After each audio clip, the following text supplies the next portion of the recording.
mungkin pun bisa berdampak secara internasional. Karena orang-orang atau investor itu menganggap loh, kalau misalnya dulu disebut beli, sekarang tiba-tiba disebut sewa. Lalu siapa yang berani masuk menanamkan dananya untuk investasi di Indonesia? Karena perubahan itu sesuka hati, Pak. Dulu disebut beli, tiba-tiba sewa. Tiba-tiba dulu tidak disebut harus bayar biaya rekomendasi. Sekarang minta biaya rekomendasi, dan rekomendasinya itu tidak main-main, Pak. 30% dari NJOP. Itu sama dengan membunuh kami, Pak. Kita ini pelaku sejarah, beli loh Pak. Itu bukan gratis, dan kita beli lebih mahal daripada tempat tiduran. Kalau Pak Erick Thohir misalnya tahu Pak, pasti beliau nggak bisa terima. Seandainya dia kalau jadi saya, pasti dia bilang, ini sih perampokan.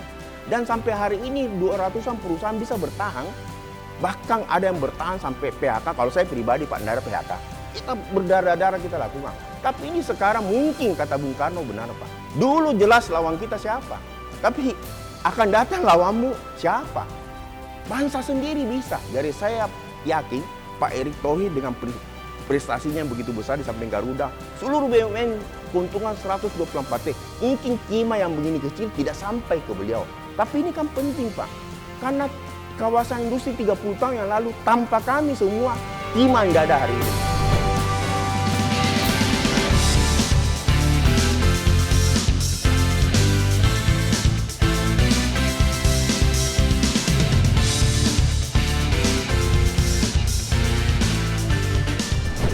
Halo sahabat Indonesia, kita bertemu kembali dalam kanal Anak Bangsa Podcast.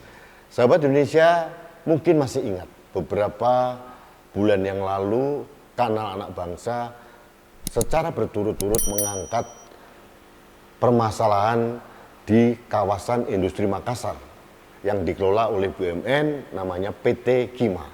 Nah, masalahnya mungkin saya ingatkan sedikit saja. Pada waktu itu ada keluhan dari pengusaha di sana yang tergabung dalam PPKM, Paguyuban Pengusaha Kima Makassar, yang merasa dalam tanda kutip dizolimi oleh pengelola dalam hal ini PT Kima terkait dengan biaya rekomendasi PPTI yang tidak masuk akal. Padahal mereka merasa bahwa tanah atau lahan pabrik yang selama ini mereka kelola berpuluh-puluh tahun itu dibeli oleh mereka, dan ternyata secara otentik mereka memang mempunyai dasar itu pembelian, bukan penyewaan. Bahkan dulu pernah disampaikan juga oleh beberapa pengusaha di sana, bukti bahwa itu dibeli. Yang pertama ada akta notaris, akta jual beli. Yang kedua, selama ini mereka sudah bisa mengakunkan lahan itu untuk usaha mereka, dan itu diterima oleh perbankan. Nah, ternyata sekian tahun kemudian pada saat sudah jatuh tempo dalam salah satu fase HGB yang 30 tahun pertama, pengelola kawasan industri ini membuat aturan yang aneh-aneh, yang intinya memberatkan para pengusaha. Dan bukan hanya itu, akibatnya sudah nyata.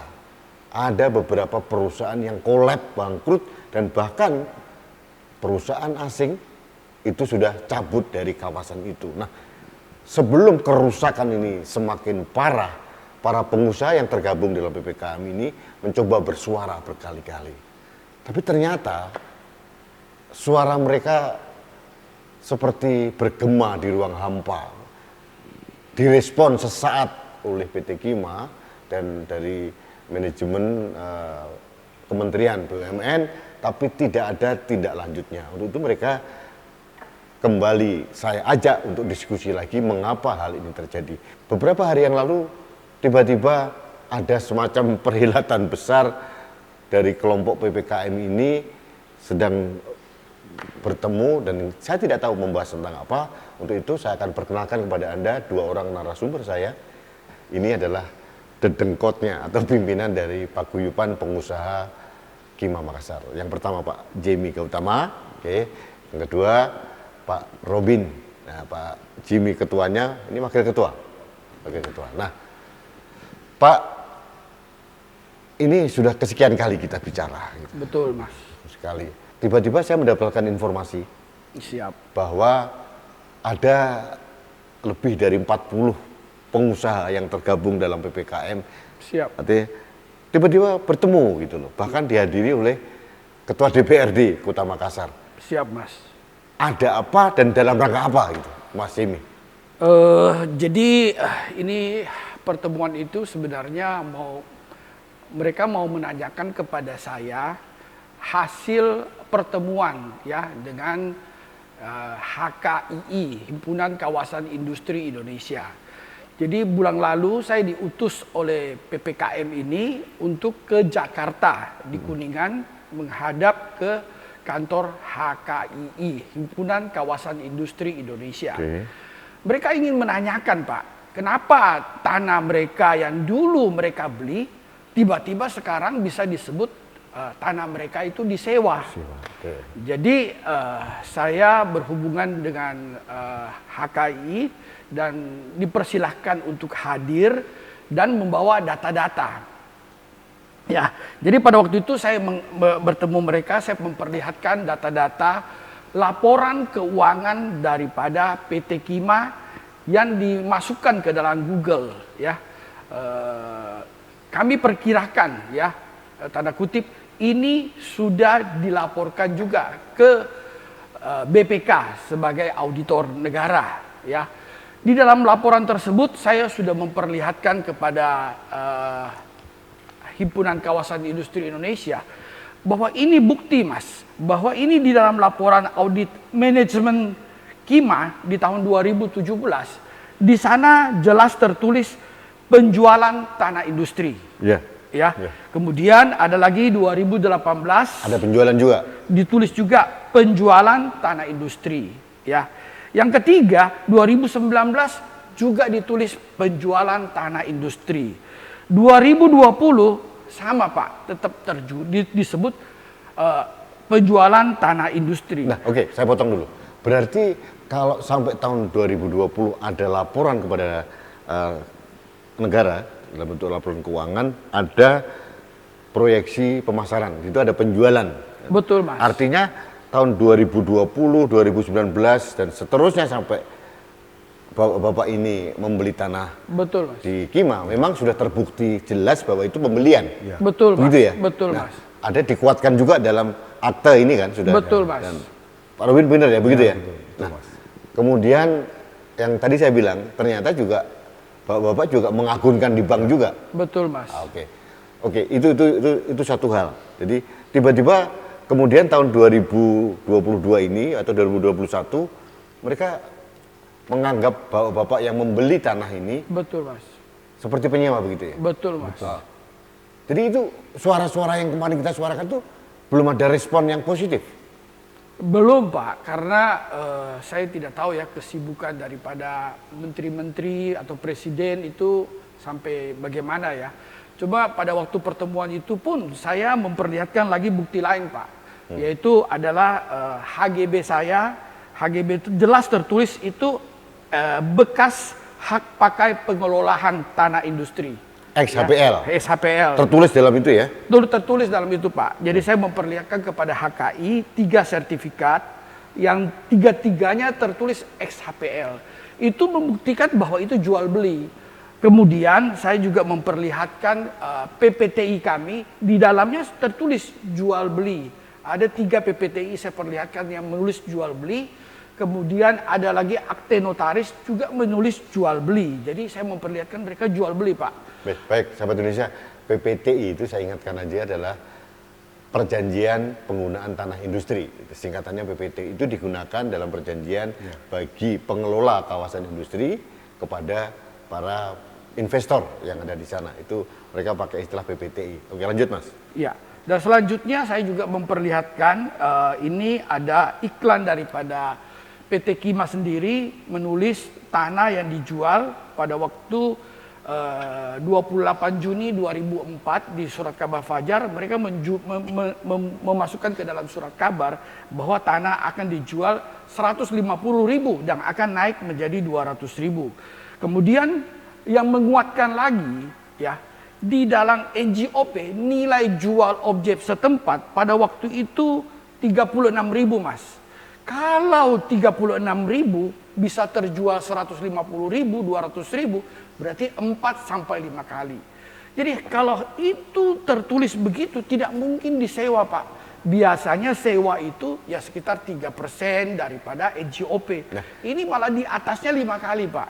Pak Jimmy, mohon maaf ini, saya meyakini hal itu ya, karena kalau kita melihat, menyimak yang tadi di slide-slide tadi bahwa laporan PT Kima sampai tahun 2020 yang kita singgung tadi, Betul, Mas. memang benar ada klausul penjualan tanah. Betul Mas. Jadi artinya memang sudah fix itu tanah. Gitu. Betul Mas. Nah, itu sudah penjualan ini sudah fix, ini penjualan bukan penyewaan gitu loh.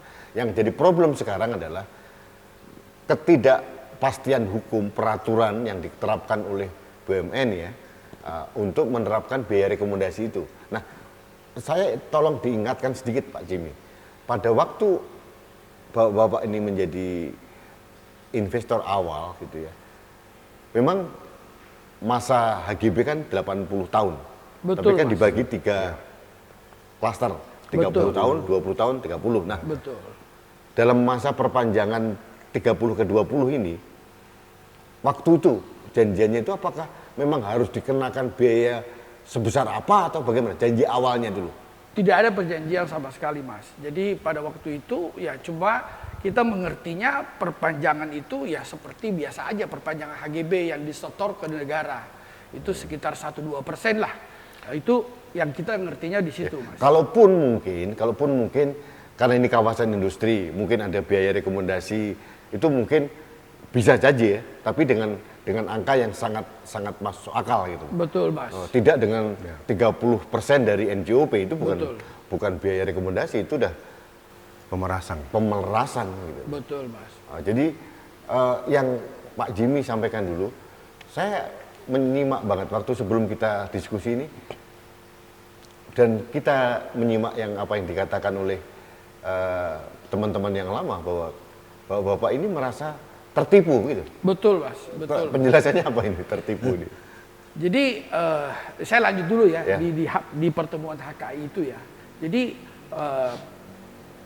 pada waktu itu mereka juga kaget. Loh, ini jual beli Pak. Saya bilang ya ini terbukti jual beli, tertulisnya jual beli. Loh, kalau begitu Bapak bisa tuntut mereka kalau Bapak merasa ini jual beli. Berarti Bapak selama ini ditipu dong kalau Bapak bilang sekarang dulu dibilang jual beli, sekarang disewa. Sekarang kemudian dia bertanya lagi kepada saya, Pak Jimmy tahu tidak? Itu HPL itu adalah tanah negara. Saya bilang, zaman papa saya beli tidak tahu. Kalau Pak tanya zaman sekarang saya tahu. Nah, lalu ditanya lagi kembali, Pak Jimmy tahu tidak? Tanah negara itu tidak bisa diperjualbelikan. Saya jawab lagi, pada zaman papa saya, kalau memang papa saya tahu tanah itu tidak bisa diperjualbelikan, untuk apa papa saya mau beli tanah itu? Justru papa saya tidak tahu bahwa tanah itu tidak bisa diperjualbelikan. Apalagi pada waktu itu kami membeli tanah di Kima dibandingkan dengan di luar lebih mahal di Kima 30-40%. Jadi kita tidak tahu Pak bahwa itu tidak bisa diperjualbelikan. Persoalannya sekarang yang salah itu siapa? Yang menjual atau yang membeli yang tidak tahu Pak? Mereka tidak bisa jawab. Loh, kita kan tidak tahu kalau Bapak bilang tanah negara tidak bisa diperjualbelikan. Yang menjualbelikan siapa? Kita cuma sebagai korban aja tidak tahu. Tapi begini, kalau kita lihat tadi laporan keuangan dari Kima dari tahun 2017 sampai tahun 2020, iya Pak. masih ada kok penjualan tanah. Betul Pak. Masih penjualan tanah kan? Betul Pak. Dan memang penjualan tanah Pak. Penjualan tanah. Jadi menurut saya kita tidak masuk wilayah itu. Itu kalaupun terjadi itu kesalahan dari direksi. Betul Mas. Penjualan dan tidak boleh dibebankan pada pengusaha. Betul Mas. Kan kalau itu bukan jual beli nggak mungkin bisa Anda agunkan, bener? Betul Mas. Nah, itu yang problemnya sekarang. Nah, sekarang fokus utama kita adalah Bapak mengusulkan supaya biaya rekomendasi yang PPT itu kan ditekan serendah mungkin. Itu kan poin utamanya di situ. Karena itu yang menjadi pusat masalahnya ada di situ gitu. Nah, pertanyaan saya sekarang, Bapak kan bersuara berkali-kali. Dan mungkin saya punya keyakinan teman-teman di pusat, Kementerian BUMN dan sebagainya pasti sudah mendengarkan hal itu. Betul. PT Kima pun sudah mendengar. Betul. Buktinya mereka pernah bereaksi juga. Betul. Meskipun Betul, bereaksi dengan cara yang salah. Ya, Betul. tanpa data. Ya, salah. Karena apa? Mereka bereaksi malah blunder gitu loh. Siap. Menganggap bahwa Bapak Sewa. yang investor ini, yang jual beli ini hanya sebagai tenan, Betul. penyewa. Ini blunder. Nah, untuk menguatkan argumen Bapak dan juga argumen dari Pak Jimmy, Yap. ya. Kita tunggu. Saya pernah wawancara Direktur Utama PT Kima. Betul, Mas. Ini jual beli atau sewa? Ya. Betul, Mas. Kita nikmati dulu semua.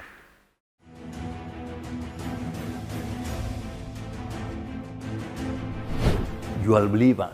Artinya jual beli yang dituangkan dalam kontrak jual beli. Pokoknya kita di kontrak itu ya saya sudah tidak terlalu hafal bunyinya kontrak, bahwa itu kontrak jual beli. Jadi bisa apa namanya dicek, Bapak lihat kembali kontrak yang Bapak pegang. Karena Bapak tentu masih pegang kontraknya.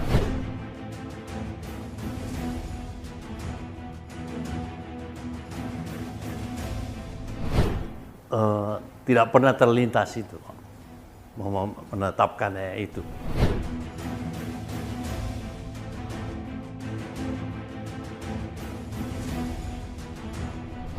Ya, keuntungan tetap namanya usaha, perusahaan persoalan terbatas, tentu mencari keuntungan. Tetapi memperoleh keuntungan itu dengan memberikan pelayanan yang terbaik kepada customer atau investor. Sahabat Indonesia, sudah jelas untuk mendukung argumen dari Pak Jimmy dan Pak Robin, jelas memang mereka tidak berbohong bahwa memang benar. Ini Direktur Utama PT Kima yang waktu itu berhubungan dengan mereka sudah jelas-jelas mengatakan ini memang jual beli gitu loh. Artinya memang kalaupun nanti ada biaya rekomendasi yang dibebankan untuk perpanjangan dari 30 ke 20 dan 30 berikutnya, itu tidak bisa dengan angka yang begitu besar. Karena saya ingatkan juga, di Surabaya, pengelola kawasan industri di sana mampu menerapkan hanya 4,8% dari NJOP. Tapi di Makassar yang notabene jauh lebih kecil dibandingkan Surabaya, malah diterapkan angka 30%. Ini bagi saya tidak masuk akal. Nah, saya kembali ke Pak Robin. Pak Robin, ini berkali-kali kan kita ngomong ya, bahwa berbagai tempat di Indonesia, di Medan berbeda, di Jakarta berbeda, di Pulau Gadung hanya 11 sekian persen, di Surabaya malah jauh lebih kecil, di Cilegon besar, di Kima malah 30% gitu ya. Di Marunda pernah sampai 44, di demo-demo akhirnya diturunkan. Nah, saya agak bingung ya. Kan semua kawasan industri ini kan statusnya BUMN. Betul, Mas. Nah, Mas Robin bisa nggak memberikan pencerahan buat kita semuanya? Ini bagaimana tugas pengawasan dari BUMN ini dijalankan? Kok bisa ada kreativitas direksi yang seperti ini? Karena menurut saya begini, kreativitas yang tidak terarah ini seperti kayak orkestrasi itu kan tidak ada dirijennya, ya. Yang bass teriak ini, yang piano ngomong begini, yang trompet begini, akhirnya kan nggak padu suaranya. Dan yang dikorbankan siapa? Pengusaha. Tapi lebih dari itu, sebetulnya saya sih bukan pengusaha yang menjadi concern saya, tapi itu merusak sistem iklim usaha di Indonesia, merusak iklim investasi, dan ini bagi saya jelas-jelas berlawanan dengan niat baik Presiden. Nah, kembali kepada pengawasan dari BUMN. Ya. Kalau Anda bilang pengawasan sudah baik, gitu, tapi 3 kali surat dari Pak Jimmy, Pak Robin, 3 kali Betul, Mas. tidak direspon. Betul, Nah, Mas. apakah mungkin tidak sampai ke Pak Erick Thohir atau hanya sampai level bawah? Menurut Pak Robin, apa yang terjadi? Nah, kalau menurut saya begini Pak, kami dari PPKN sudah menulis surat 3 kali. Saya yakin pasti dia sampai di Pak Erick Thohir. Tidak sampai. Karena saya tahu, saya termasuk pengagum beliau. Saya tidak terlalu pintar tentang bagaimana politik. Saya baca seadanya, tapi saya dari dulu gitu Pak. Saya tahu prestasi beliau luar biasa, saya salut. Seperti dia menyelesaikan Garuda, yang dimana disetujui dengan Bapak Presiden yang 25 tahun itu betul-betul rusak. Utang 140 triliun. Kalau bukan otak dari Pak Erick Thohir dan persetujuan dari Pak Jokowi, tidak mungkin bisa selesai Pak. Karena apa? Karena akhirnya kan itu 25 tahun kan semuanya ada permainan. Ya, saya potong dulu. Artinya kapasitas seorang Erick Thohir sebagai Menteri BUMN mempunyai success story. Pasti Pak. Dalam hal ini Bapak memberikan contoh Garuda. Iya. Nah, terkait dengan masalah di kawasan industri ini, seharusnya seperti apa menurut Bapak? Kalau beliau tahu bahwa terjadi perampokan kepada pengusaha seperti kita, saya ini Pak, termasuk pelaku Anda sejarah. merasa dirampok? Iya Pak, ini pelaku sejarah Pak. Kami kan pada pelaku sejarah, penulis sejarah dan pengamat sejarah. Mungkin yang direksi sekarang itu mungkin pendongeng sejarah, tanda kutip ya. Kita ini pelaku sejarah, beli loh Pak. Itu bukan gratis dan kita beli lebih mahal daripada tempat tidur. Kalau Pak Erick Thohir misalnya tahu Pak, pasti beliau nggak bisa terima. Seandainya dia kalau jadi saya, pasti dia bilang, ini sih perampokan. Ini kita bisnisnya Pak. Tidak mengharapkan fasilitas, tidak terhadap siapa. Kita bisnis. Kita ada 200-an Pak. Hari minggu lalu, kita kumpul 40 pengusaha. Semua merasa dirampok dan tertipu.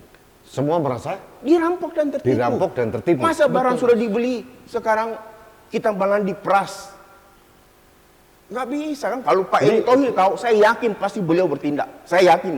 Pasti tidak sampai ke beliau. Jadi Anda Saya yakin Pak, karena bahwa peristiwa beliau luar biasa. Garuda mungkin orang nggak tahu, tapi saya terus terang bicara, Garuda dia menyelesaikan dengan luar biasa. Kita tanpa mengesampingkan di rootnya yang memang push, tapi akhirnya bagaimana Garuda diselesaikan, seluruh kreditur langsung bilang apa Pak? Oke, kita damai. Malahan Garuda Pak, laporan bulan 9 tiba-tiba untung 50 T. Kenapa? Oke, kita udah tahu Itu semua. presiden Pak Erick. Itu success story. Iya. Ya, yang Anda ingin mengatakan bahwa seharusnya Iya. dengan success story yang sebetulnya permasalahan di Garut jauh lebih rumit. Iya. Itu bisa diselesaikan dengan baik. Betul. Harusnya dengan masalah kawasan industri ini Pak Erick bisa menyelesaikan dengan lebih baik lagi. Pasti bisa selesai asal beliau tahu. Anda yakin bahwa beliau Pasti. tidak Karena tahu? ini urusan kecil banget Pak. Tunggu dulu, Anda yakin bahwa Saya yakin beliau nggak tahu. Saya yakin. Pak Jimmy menurut Bapak? Ya, saya yakin juga beliau tidak tahu ya. Karena beliau itu kan latar belakang juga pengusaha. Jadi beliau pasti tahulah kira-kira kita ini pengusaha itu bagaimana susahnya ya. Bagaimana susahnya kita itu berbisnis. Tidak mudah zaman-zaman sekarang ini Pak ya. Apalagi kalau kita melihat ya, perbankan pun sekarang sudah tidak mau menerima tanah yang kita bisa agunkan ke bank Pak. Tunggu dulu, punya Pak. Ini perlu klarifikasi. Sekarang Iya betul. bank-bank di Makassar ini nggak ada yang berani lagi. Tidak ada, Pak. mau terima. Kenapa? Ya mereka Bila tanah disewa. mereka kita ajukan di Mandiri, BNI, Padahal Bapak kan BCA. punya notaris, punya akte notaris gitu. Mereka tidak mau Pak. Malah kita kemarin minta kalau bisa kasih keterangan. Kenapa tidak mau terima? Mereka tidak berani beri. Alasan mereka apa Pak Rubin? Ya dia bilang pokoknya tanah di Kima saya tidak mau terima jaminannya. Sekarang nih HGB tidak berguna. Belum jatuh tempo. Oke, kalau kamu tidak mau terima bikin surat. Oh jangan Pak. Nggak, artinya Bapak-Bapak mau menyampaikan bahwa akibat dari policy direksi yang tidak komprehensif dan Betul. tidak konsisten ini. Betul. Jadi mengakibatkan perbankan juga tidak membiayai para pengusaha ini. Betul Pak, karena perbankan juga merasa ditipu. Bukan cuma kita Pak, karena dulu di perbankan menganggap ini jual beli. Kalau jual beli boleh diagunkan, dijaminkan. Lalu tiba-tiba Kima mengeluarkan suatu perubahan yang tidak tahu ujung-ujungnya dari mana. Dari beli menjadi sewa. Lalu kalau barang sewa siapa yang mau terima agunan Pak? Ini benar-benar bank pun ditipu selain kita ditipu. Jadi para pengusaha di sini sekarang tidak bisa lagi. Tidak bisa lagi Pak. Jadi kita tinggal tunggu Pak. Waktunya jatuh tempo ya tidak akan HGB diperpanjang. habis. Saya mungkin tambah sedikit Pak, bisa. Oke. Kami merasakan itu satu kondisi yang paling susah tahun 98 Pak.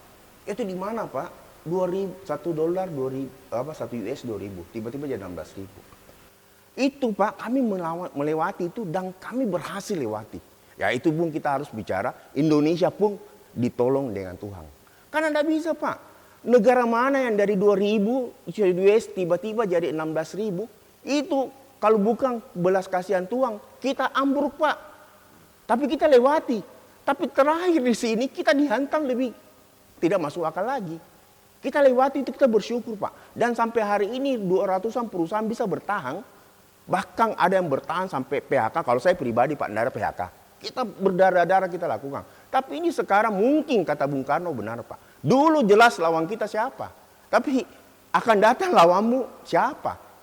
Bangsa sendiri bisa. Jadi saya yakin Pak Erick Thohir dengan prestasinya yang begitu besar di samping Garuda. Seluruh BUMN keuntungan 124 T. Mungkin Kima yang begini kecil tidak sampai ke beliau.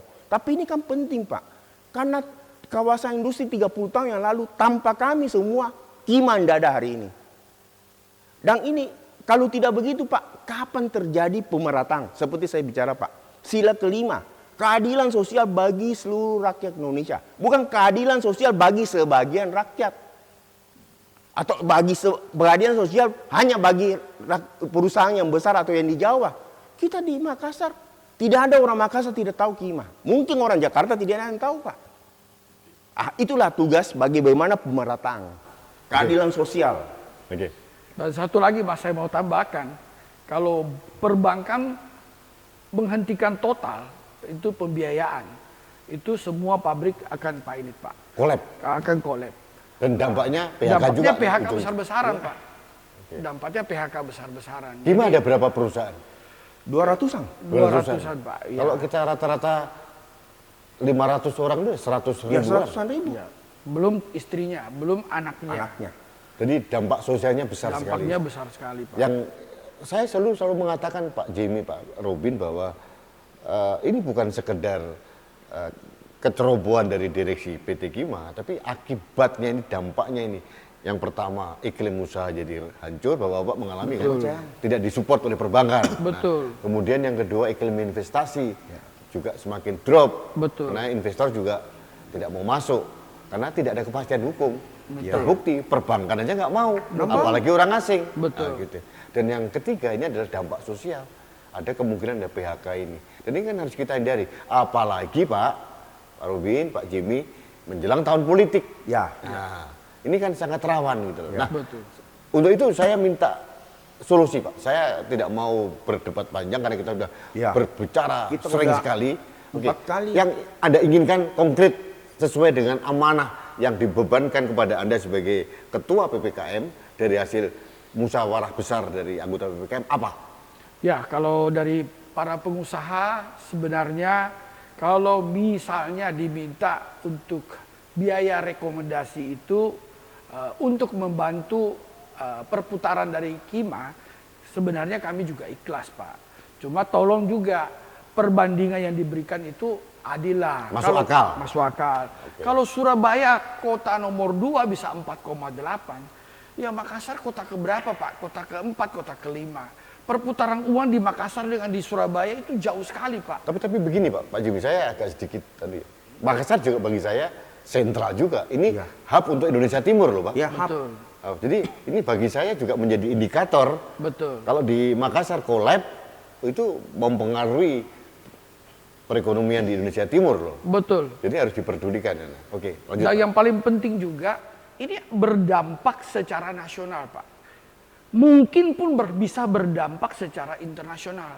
Karena orang-orang atau investor itu menganggap loh, kalau misalnya dulu disebut beli, sekarang tiba-tiba disebut sewa. Lalu siapa yang berani masuk menanamkan dananya untuk investasi di Indonesia?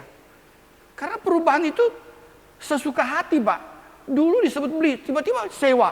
Tiba-tiba dulu tidak disebut harus bayar biaya rekomendasi. Sekarang minta biaya rekomendasi dan rekomendasinya itu tidak main-main Pak. 30% dari NJOP. Itu sama dengan membunuh kami Pak. Itu totally membunuh kami Pak. Karena coba Pak pikir, kita ini masih mau hidupin karyawan, masih mau bayar listrik, masih mau bayar pajak. itu masih mau menutupi banyak-banyak biaya-biaya. Kalau misalnya diminta 30% ya kolaps, Pak. Pasti kolaps, tidak ada perusahaan yang bisa tahan, Pak. Baik, Pak Robin. Kalau menurut saya begini Pak, saya yakin ini pasti bisa diselesaikan. Asal berita ini sampai kepada Pak Menteri, Pak Erick Thohir. Karena beliau, ini masalah kecil sekali Pak. Karena dia tahu bahwa ini, kalau satu orang ditipu dan dirampok itu biasa Pak. Tapi kalau 200-an perusahaan itu kan udah masuk akal. Itu namanya cacat logika. Benar nggak Pak? Kalau beliau tahu pasti udah mau menyelesaikan ini Pak. Ini kan cuma angka berapa? Dari keuntungan BUMN saja yang uang halal 124 triliun. Ini kalau mau diselesaikan karena ini kebenaran dan harus ditegakkan keadilan, pasti beliau bisa selesaikan. Apalagi kalau sampai dengan Pak Jokowi. Pak Jokowi paling tidak suka itu rakyat yang kerja benar-benar ditindas, dirampok dan Diperlakukan tidak adil.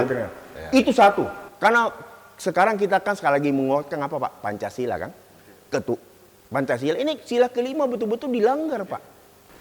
Suaranya sudah jelas. Iya. Yang menurut saya yang paling konkret adalah Bapak sebagai pengusaha suaranya didengar oleh negara. Dalam hal ini Kementerian Negara BUMN. Betul, Mas. Dan Pak Robin tadi mempunyai keyakinan. Pasti bisa diselesaikan. Kalau asal beliau Pak dengar. Erick Thohir. Jangan sampai tidak terdengar oleh beliau, itu yang saya takut. Oke. Artinya kalau Pak Erick Thohir tahu, Pasti selesai. pasti selesai. Kita bisa cek. Oke. Oke, baik. Nanti saya harapkan suara kita bisa Ya. sampai ke Pak Erick Thohir dan akan saya sampaikan ini ke Pak Erick Thohir. Betul. Supaya jelas. Mungkin yang paling pas adalah Bapak sebagai wakil dari pengusaha di sini diundang oleh Pak Erick Thohir untuk mempresentasikan masalah Saya ini. bisa foto Pak. Artinya poin yang paling penting bahwa Bapak sebagai wakil dari pengusaha, 200 pengusaha di Kima, Betul. itu mempunyai optimisme, mempunyai prasangka baik bahwa kalau Pak Erick Thohir tahu, selesai masalah ini. Pasti selesai Pak. Karena mereka pasti berpihak pada Pasti pengusaha. selesai. Karena ini adalah keadilan dan kebenaran. Oke, siap. Oke. Baik, terima kasih Pak Jimmy. Ya, Pak. Pak Robin, terima kasih. Makasih banyak Pak Rudi. Sama-sama. Ya. Wah, Sahabat Indonesia, jelas sebetulnya. Apa yang disampaikan oleh kedua beliau ini mewakili 200 perusahaan di PT Kima, bukan hanya mewakili perusahaannya, mewakili karyawan, mewakili entitas sosial yang ada di PT Kima, yang terdampak dengan PT Kima, sederhana sekali. Mereka tidak berkeberatan kalau ada biaya rekomendasi, tapi jangan sampai biaya rekomendasi cacat logika, yang istilahnya Pak Robin begitu, yang masuk akal. Sebagai contoh, Pulau Gadung hanya sekitar 10%, kemudian di Rungkut Surabaya hanya 4,8%. Makassar harusnya lebih rendah dari itu. Karena apa? Makassar ini vital. Makassar ini adalah kota yang paling vital, ada pelabuhan besar di sini dan merupakan hub pembangunan untuk Indonesia Timur. Jadi menurut saya ini harus menjadi perhatian pemerintah. Nah, berikutnya saya ingin sampaikan kepada Anda bahwa prasangka baik, niat baik dari para pengusaha ini punya keyakinan kuat. Kalau Menteri Negara BUMN Pak Erick Thohir tahu persis masalah ini, beliau mempunyai keyakinan masalah ini akan selesai. Karena beliau mempunyai keyakinan, beliau ini mempunyai keyakinan Pak Erick Thohir pasti akan berpihak pada kebenaran dan berpihak pada iklim usaha dan investasi yang diterapkan oleh Pak Jokowi. Karena beliau juga pengusaha, pasti tahu persis Betul, Mas. bagaimana masalahnya. Jadi ini yang ingin saya sampaikan. Mudah-mudahan suara kita ini sampai ke Pak Erick Thohir, karena saya yakin selama ini sudah saya berikan mungkin hanya berhenti di level bawah beliau. Nah sekarang dengan niat baik dari para pengusaha Makassar ini, dengan sukses story Pak Erick Thohir di Garuda dan berbagai BUMN besar yang lain, mudah-mudahan mendengar dan memberikan solusi yang terbaik. Jangan sampai para pengusaha ini seperti berteriak di ruang hampa. Negara harus mendengarkan. Ini yang selalu dikatakan oleh Pak Jokowi. Menteri-menterinya harus aware, harus peduli dengan apa yang disuarakan rakyat di bawah, termasuk para pengusaha-pengusaha besar ini. Ini di balik beliau-beliau ini bukan hanya anak istrinya, tapi ribuan karyawan, puluhan ribu anak istri dari karyawan, Betul. dan ratusan ribu entitas yang terlibat. Dan ini menyangkut pada kepercayaan investor asing terhadap iklim investasi di Indonesia, dan ini jangan sampai merusak iklim berusaha di Indonesia. Ini yang selalu diwanti-wanti oleh Pak Jokowi. Saya yakin, saya sependapat dengan beliau-beliau ini bahwa kalau Pak Erick Thohir tahu masalah ini dengan jelas, pasti Pak Erick Thohir segera memberikan solusi terbaik buat para pengusaha-pengusaha ini. Jangan sampai perusahaan-perusahaan yang ada di kawasan industri Kima dan di kawasan industri yang lain itu kolab akibat kecerobohan direksi dari kawasan industri di atas. Dalam hal ini di Kima, di Makassar harus juga mendapatkan kontrol dan mendapatkan sentuhan langsung dari seorang Erick Thohir. Itu yang diharapkan oleh kita semuanya. Baik sahabat Indonesia, terima kasih. Kita tunggu perkembangannya seperti apa. Dari Kanal Anak Bangsa akan terus memantau masalah ini, kasus ini, dan harapan kami ada happy ending bagi semuanya, bagi negara happy ending, bagi Kima juga happy ending, dan yang paling penting perusahaan dan seluruh karyawan ini happy ending. Dan happy ending yang paling penting adalah happy ending untuk Indonesia yang lebih baik, Indonesia maju, Indonesia gemilang. Ini harapan saya. Terima kasih, kita bertemu kembali dalam Kanal Anak Bangsa podcast selanjutnya. Sampai jumpa.